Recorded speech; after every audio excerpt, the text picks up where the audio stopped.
ressentir à Dieu son douleur. Il dit, je ne peux pas. Tu dois faire quelque chose. Et là, dans le gémissement, souvent, la personne ne parlait pas. Souvent, la personne ne prie pas. Mais la personne est en train de soupirer. C'est-à-dire, gémissement, c'est-à-dire, la personne fait ressentir à Dieu cet état de douleur, cet état de désespérement. Il montre à Dieu, si tu n'opères pas, je ne suis rien. Et ce mouvement-là, qu'on monte à Dieu, libère la gloire de Dieu.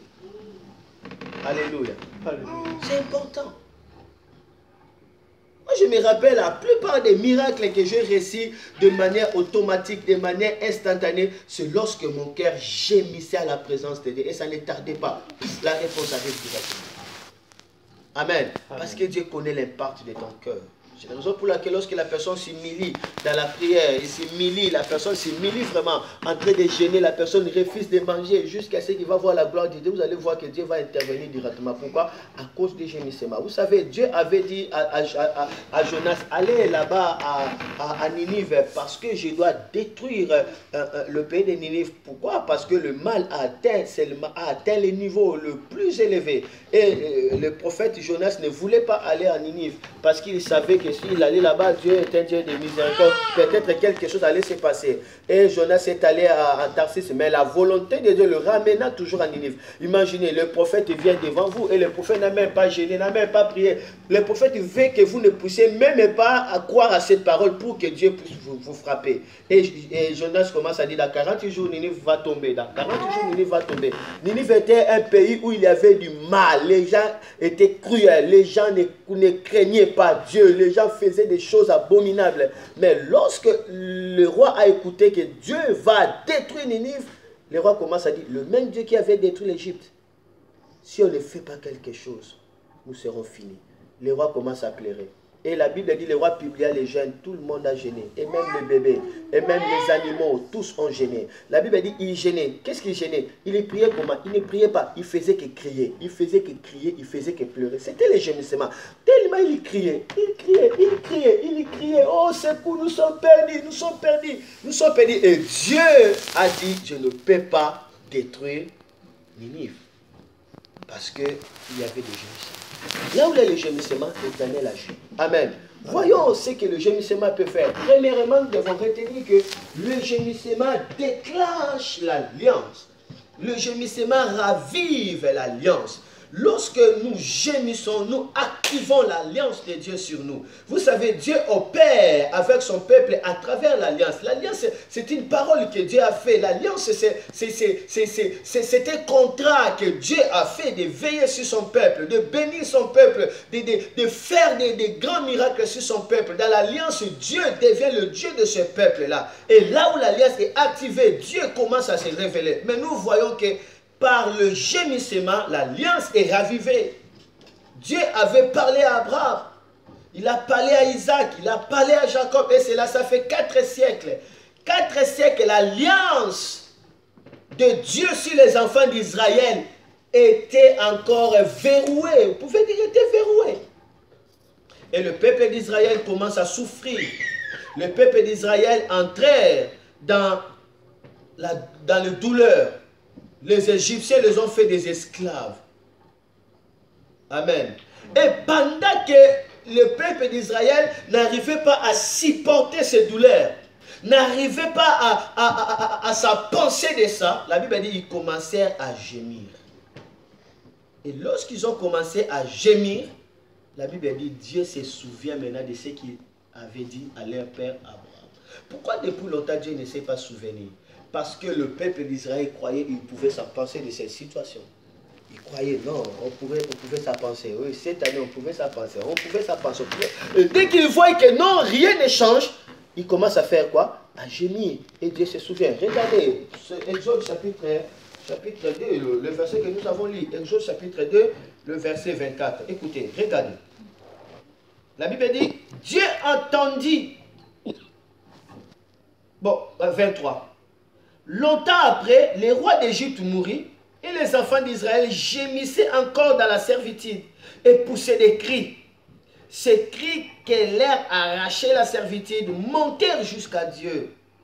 Dieu entendit leur gémissement et se souvint de son alliance avec Abraham, Isaac et Jacob. Dieu entendit leur gémissement et se souvint de son alliance. Parce qu'il gémissait. Et Dieu se souvint. Dieu se souvint. Un bon endroit où tu peux libérer le larme qui vient de ton cœur et sortir de tes yeux, c'est dans la présence de Dieu. C'est là où il faut gémir devant Dieu. Dis à Dieu, je ne peux pas. Sors-moi de cette situation. Je suis perdu sans toi. Ne tarde pas, viens à hâte. C'était ça la force de David. David n'attendait pas qu'il soit épuisé. Il cherchait toujours Dieu. Que Dieu intervienne pour lui. Alléluia. Amen. Dieu se souvient de l'alliance parce qu'il commençait à gémir. Dieu se rappelle, oh, j'avais fait l'alliance.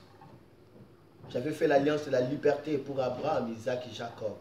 Et Dieu agit. Amen. Amen. Et regardez encore Exode chapitre 6. Exode chapitre 6, le verset 5. Est-ce que quelqu'un m'écoute?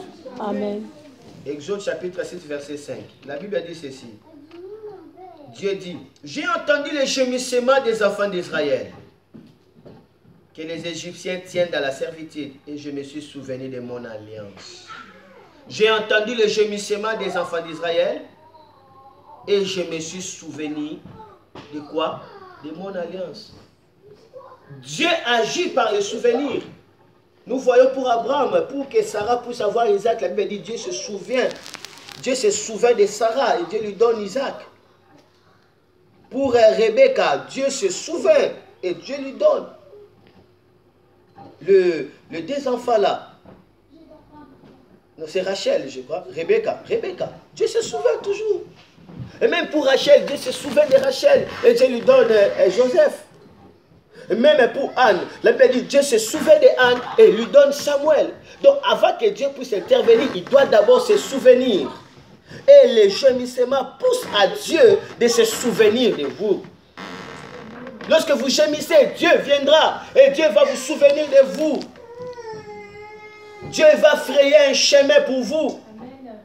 Parce que vous gémissez. Vous disiez que je ne peux pas.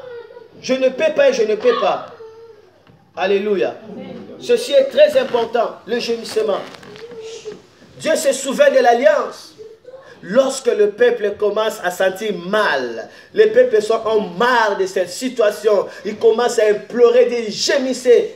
Dieu est descendu et Dieu a fait de grandes choses. Moi, un jour, je donne toujours ce témoignage. Ma sœur devait mourir. Elle faisait des diarrhées non-stop. On l'a amenée dans l'hôpital, ça ne va pas jusqu'à ce qu'elle rentre à la maison. Ça fait beaucoup d'années. Je crois que ça pourrait être dans le 2007, si je ne m'abuse pas, entre 2008 et 2007. Un jour comme ça, je regardais ma soeur, je voyais comment est-ce qu'elle était étalée, elle n'arrivait même pas à se mettre sur le lit, elle était étalée là comme ça. Elle n'est pas morte, mais elle sentait déjà l'odeur du cadavre, l'odeur de quelque chose de pourriture, sa peau changea. Dès que je le regardais comme ça, j'ai senti le pitié en moi. J'avais vraiment pitié. Et mes larmes commencent, les larmes commencent à couler de mes yeux. Les larmes commencent à couler de mes yeux. Et directement, je me suis approché de ma sœur. Dès que je me suis approché de ma sœur, je lui ai fixé les regards. Ma sœur me dira que non, dès qu'il m'a regardé, il a vu que mes yeux commencent à rayonner. Il avait vraiment des lumières sur mes yeux. Directement, les démons commencent à crier dans son corps. Et les démons l'ont poussé des cris de corbillard. Depuis ma naissance, je n'ai jamais vu ce genre de choses. Les démons crient comme les corbillards. Pouf! Le démon est parti. Et directement, ma sœur s'est mise debout. C'était sa guérison, c'était sa délivrance. Je n'ai pas chassé les démons. Je n'ai pas menacé, mais j'étais tellement frémi en moi-même. Je les regardais avec pitié. La gloire de Dieu les frappa. Pouf, les démons devaient quitter le corps parce que le gémissement a fait de l'alliance. Jusqu'à ce que le peuple commence à gémir et Dieu se souvient.